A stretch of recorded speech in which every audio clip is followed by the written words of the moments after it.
Pagdating doon, lahat ng aking mga kasamahan, libre naman silang magsabi kung anong nasa sa loobin nila.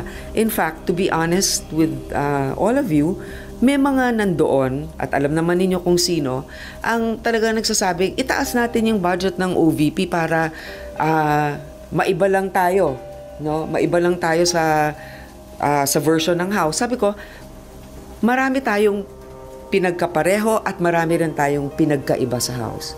Hindi tayo magiging iba lang sa House just for the sake of being different. Okay? As the chairman and also as the the chairman that deliberated on the budget of the OVP, nakita ko na merong pang socio-economic program. So pinakita ko, eto, kung gusto pa nila ng para sa panglibing o para sa education support, ganyan, pwede nilang kunin dito. Ngayon, sa BICAM, pwede natin tanungin yung counterpart natin.